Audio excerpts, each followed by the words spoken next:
excited? You were really good, but Yeah, mine were really fun.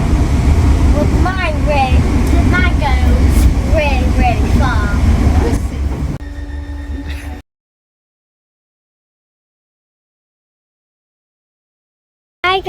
Hi guys, we are in Liverpool. Yay. And So we had a burger. We had a nice burger and it was so delicious I ate it all up. And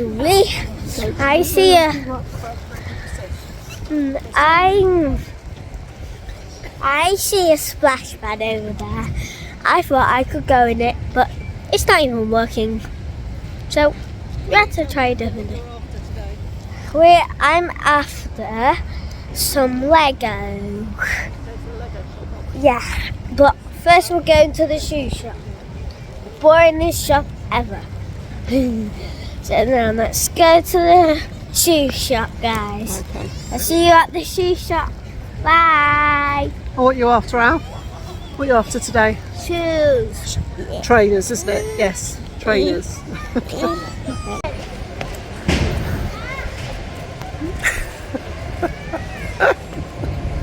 Oh my word, Fred, you make me laugh so much.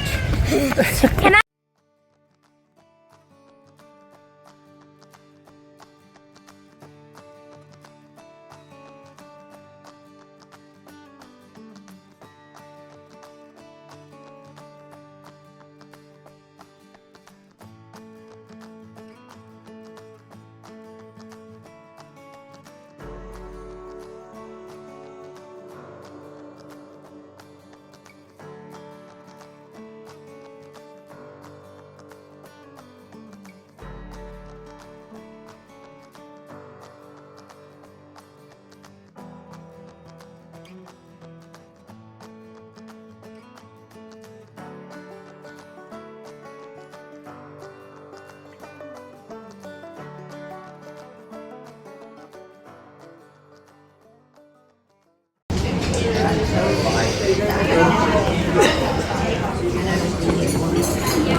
Where are you, Fred?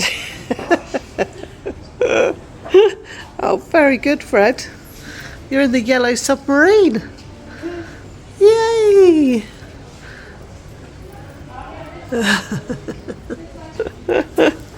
Oh, bless you, darling. That's okay. I'm gonna give you a tour of the submarine.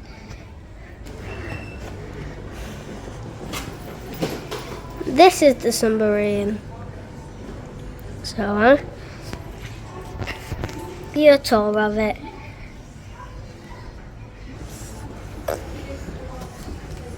So, this is a window.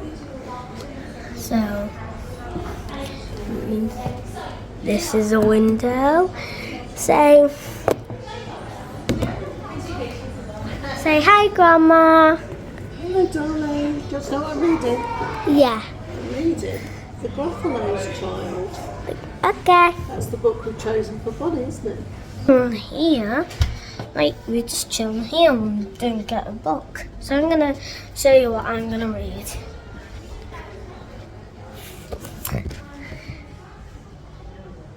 This is the book what I'm gonna read. What's it called? It's called 10 Minutes to Bed, Little Monster. 10 Minutes to Bed, Little Monster. That's what it's called. I'm just gonna read a book with it. Yeah? Okay. I'll see you next time, guys. Bye. Hello, I'm just in Waterstones. You have to excuse my hair because it is wet, windy and drizzly outside. So one of the favourite places that we like to come, the boys and I, when we come to Liverpool is Waterstones, and I'm just looking for a book for Bonnie. She has just been introduced to the Gruffalo, so she's got some of the hardback books, board books, but she hasn't got this one, the Gruffalo's Child. So I'm going to pick that up for her today. That's her treat because she's too little to come with us today. Freddie's off and he is busy looking for a book for himself, and Alfie hopefully is going to pick one as well, and we'll share our books with you later. Oh, he's coming back with a book. Speak to you in a minute. We're waiting for our train. We're sitting waiting, aren't we? We've done all our shopping today where you wanted to go, haven't we?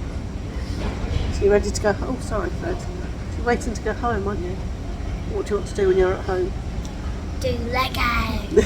We'll do Lego, aren't we? Yeah, weather's been crazy. But yeah, we're now waiting for our train back home, and then I'll drive the boys to their house and then go back to mine. Don't know where Alfie is. Hope you had a good day, love. Yeah? New shoes. New trainers, aren't we? Yeah. Finally, we've got the new trainers. Oh my word, that's such a bad picture, isn't it? Yeah. Was it a good inset day? Yeah.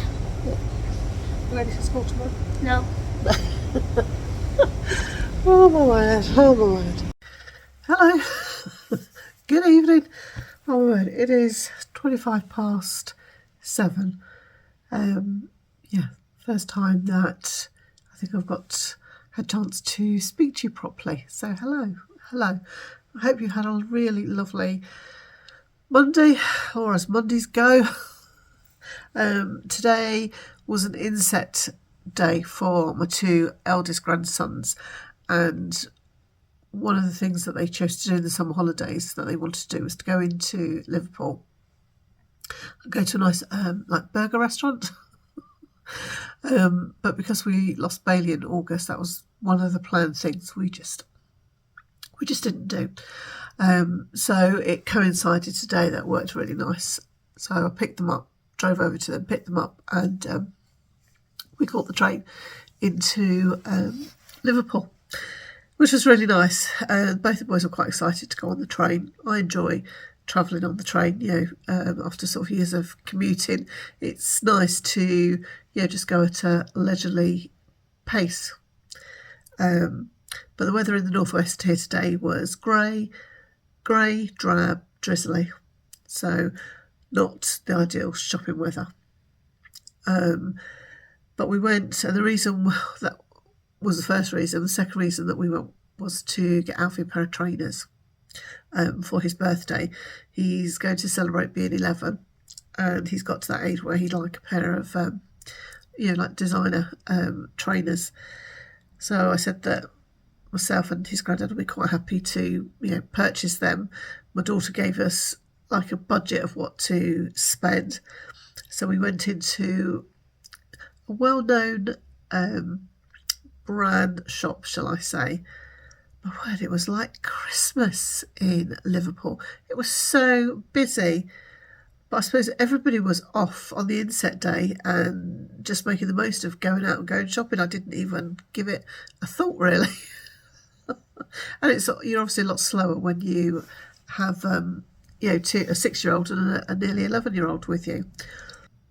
Yeah, I think there was 3 or 4 pairs that he tried, or they hadn't got the size. It was like, oh my word, it was turned into a bit of a nightmare. But he finally got what he wanted. He was chuffed to bits, and so that's that job done. Yes, so Alf's not into his clothes, evidently. He's not really into fashion. He just wants like comfy things, loungy things. But Fred's very much like a fashionista. So I was trying to gauge from Alfie, because I think also he's getting to that age now where I can't just go and surprise him. I would have to know definitely what he wanted. It's no good me buying something that he doesn't want and wasting my money. So Fred said to me, oh, I like fashion, Grandma. I said, oh, do you, darling? I said, what are you into then? And he goes, oh, I quite like Gucci. So I couldn't stop laughing. I just never expected a 6-year-old to say that. He hasn't got any Gucci. His mum's not got any Gucci. I don't think I haven't got any Gucci. It was just so funny where he's found that from. I have no idea. So from there, I think we were going to go to this burger place that Freddie wanted to go to. And it's another well-known brand. and called Byron's Burgers, and it's very nice. We really like it. An American themed diner, I think, and the burgers are delicious. But we got there and it looked like closed down. So there was no notice on the door of anything. So Fred burst into tears because that was one of the things that he really wanted to do. And I felt so sorry for him. I had no idea. And it was supposed to be, like a treat. When you're having a treat, you look forward to it. I thought, you poor little fella. But Alfie remembered somewhere that his granddad had taken all of us in. I don't know if it was early in the summer or early in the year. We'd definitely been there. So we went up to the back and beyond and then found something. And Fred was very happy and told the owner that he does good burgers, which the owner was really laughing. He goes, "Oh, thank you very much." This little 6-year-old. He said to Freddie, goes, "Oh, do you like burgers?" And Freddie was like, "Yeah, and sausages, but you don't do sausages, do you?" And he wasn't being precocious. It's just like Fred does have like a big thing with his food. So if he really enjoys something, he will really tell you. So we had that. So after that, we had to go to the Lego shop. That's it. And he'd got £20 to spend from his dad. So we went in, and I didn't feel sorry for him because the set he picked out was at £89. I said, just have a good look around the shop and we'll check everything, just in case you missed something. So we did all that. He was quite happy to look. He made his decision, and he showed me a box. And it wasn't a massive box, but it was like $89.99. I was like, what? So I had to try and explain to him that his money wouldn't stretch that far. I'd given him some pocket money as well, but that still didn't equate to this. I said it's a Christmas present, that kind of box. So if you wanted it, you can have it for Christmas. But he settled on I think this motorbike thing that was going round and round, and he got a couple of motorbikes. But we got to the till, and I still had to put a couple of pounds towards it. I was like, oh my word, everything is just so expensive, so expensive. Really. I mean, I like Lego. I do like Lego, and I understand why they've gone down the themed route. But you can't get a box of Lego. Do you remember the boxes you used to get when I was a kid? You'd be given a box of Lego, and you just build something, but. Yeah, I mean, some of them, they were absolutely beautiful, absolutely beautiful. So from there, where did we go? Oh, then we went to John Lewis and had a look around John Lewis. I was looking for some ideas for him for Christmas, but they'd got loads of Lego, but no Playmobil, and that's what I thought that he was after. But no, he was quite happy. He'd got his Lego. He goes, "I don't want any more, Grandma. I don't need any more." Oh, bless you, little love. Alf didn't want anything. I'd given him his pocket money. And he was quite happy. He's evidently, you can buy something for these games that they play. So he asked if he could give it to his mum and that perhaps she could buy him something. It's absolutely fine. And then we headed to Waterstones, which is really nice. It's one of our favourite haunts when we go to Liverpool. I prefer a small independent bookshop, like if I can find one. But the Waterstones in Liverpool is really nice. It's got a Costa coffee, and again, that's not somewhere that I would go, but I do actually just like the whole setup there. So we found a table, sat down, and had a drink and whatever. I think I had a cake, the boys didn't, but then Fred was helping me to see if he liked it. Wasn't sure on the first piece. Like you're a case. So there is a little bit of footage, but I think some of it's a bit wonky. I'm going to have to do quite a bit of editing, and yeah, I might put it around the other way, like see this bit first, and then you can see the wonky footage, and you can stop it. It's only a little bit. Managed to pick a book up for Bonnie. She's just been introduced to the Gruffalo, which she absolutely loves. And they took her to Blackpool. Evidently, have got a really beautiful Gruffalo display. And there's lots of other things, I think, as well. We saw the video of her. She was really funny. So I got her that and a book for Christmas. I've put that away. And then I treated both the boys to a book. I don't know if I absolutely adore books. As you can see, these are the books in my bedroom that are waiting to be read. Some we've bought, some we've been gifted. Yeah. So I bought Alfie The Horrible Histories. Do you remember those? My eldest daughter and my son, they used to read those. So he's looking at the First World War, the Second World War. We couldn't get the Second World War; they only had the first. But I bought him the First World War, and I said to him that I'd buy him the second and give that to him for his birthday. So at least he's got something to open on his birthday from us, I guess, with sweets or something. And then Fred chose. What did Fred choose? Oh, he was flitting. He'd seen this monster book, but I wasn't sure if it was too young for him. But he's heavily into space astronomy. So we chose it together, a book on the planets. And I was going to show you, but they've taken it home. But I don't know whether I'll get any footage tomorrow, or I might come back and put a clip in somewhere. And I took my book tokens, but I didn't even get a chance because it was just so mad there. But I think I promised you that I was going to show you the books I've been reading. I read, crumbs, it's the eccentric guy with the funny jumpers. I can't even think what he's called. No, it's gone. I'll have to put it down here. And he was talking about poetry last year. It was his kind of like autobiography, his life story. And he was saying that poetry is very, very good for you. He's a real poet, like loves poetry. I think he's got like a poet society.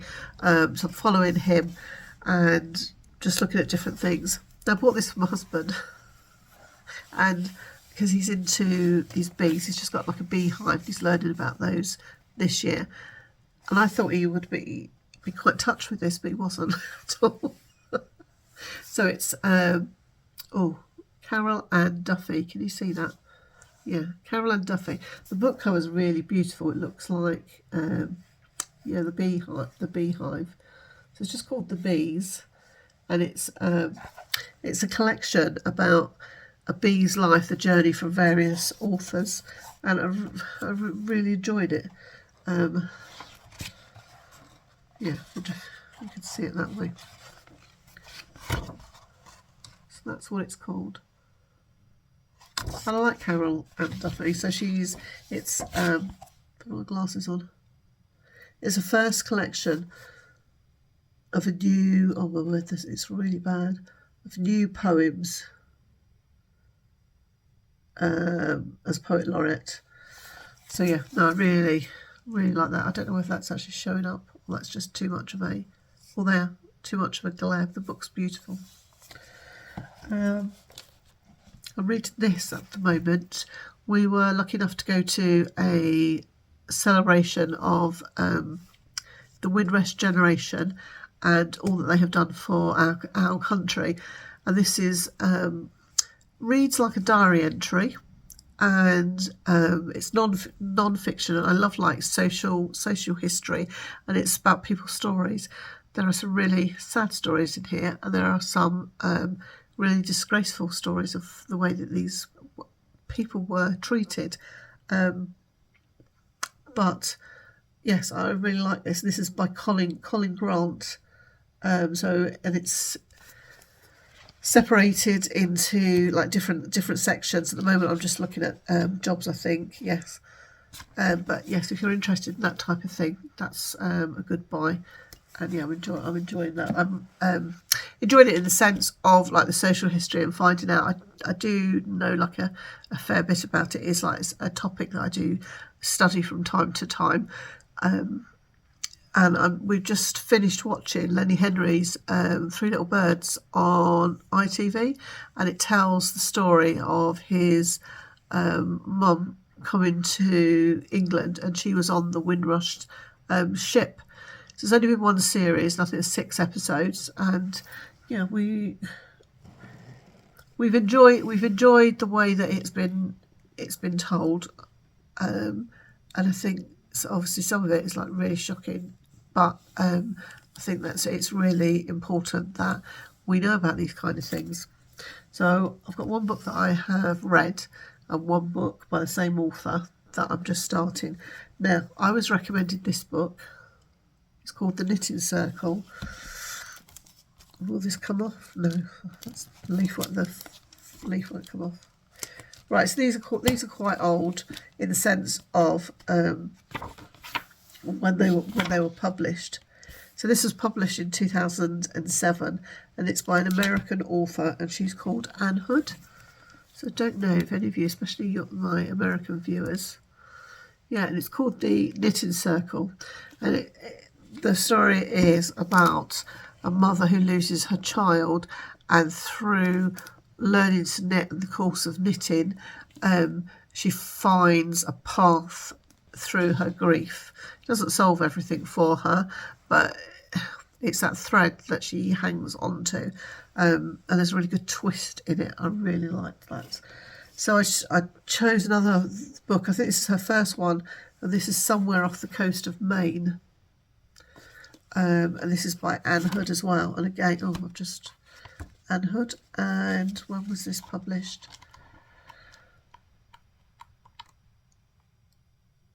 1987. So I think this might be her first novel. Oh, crumbs. So that's well worth. When I finished my first book, I was saying to my daughter, "You need to read this. It's really good. I really like her style of writing." She goes, "Oh, I read it ages ago." I said, "Oh, didn't know that. You didn't tell me." I said, "Sure, I didn't know whether you would like it because it's so light." I'm not into boy meets girl, they fall in love and then they're happy ever after, or the girl is nothing until she meets the guy kind of thing. I don't mind a bit of that, perhaps for. I really have to be in the mood, but I like something that I can kind of get my teeth into. Oh, excuse me, you can tell it's cold. It gets worse in the evenings. But then she was telling me about all this knitted mystery murder things, and I was like, "What on earth are these?" So she was really giggling. She goes, "Oh, Mum," she said, "they're really light. I really don't know if you like them, but I don't know whether she's got the physical book because she was a big reader when she was a girl and at uni. But since being a mum and having a family, she hasn't got so much time to read. Plus, she's taken up knitting as well. But yeah, that reminds me, I'll have to go and ask her. Right, I'm going to go because I'm going to go and get the bath because I'm absolutely freezing cold. And then I'm going to put my pyjamas on. We're setting the scene here. And then I'm going downstairs to have a cup of tea and a paracetamol. Maybe not in that order. And then I'm going to sit on the couch. And I don't quite know what to do. I've really got no crafting mojo. Yeah. We're supposed to, tomorrow we're going to, I've got to take my car to the blimming garage.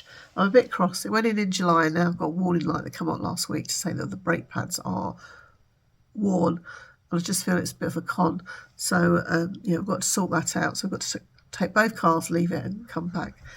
And then I've got to try and do all my housework in one day. And then, so I've still done no sewing for my quilting. And then I'm going to, this is really funny, I'm going to a Halloween event that isn't Halloween, that's in our church. So I've invited myself to my younger daughters, because she lives near the church, and invited for myself, Mr. Jacks, my stepson, his partner, and the two children to come as well. So my daughter said, "Yeah, that's fine. So we're just going to make a chilli. She's doing the jacket potato. So we're going to have a quick tea. And she's decorated the table all Halloween. And it's so foreign to me because I never have it in my house. I never look at anything. But that must be, I was thinking about this today, this must be what it's like if somebody doesn't celebrate Christmas or if they're just not into Christmas. It's so alien. So, so that's my day tomorrow. Right, I'm going to go. And I'll speak to you tomorrow. Night, my lovies.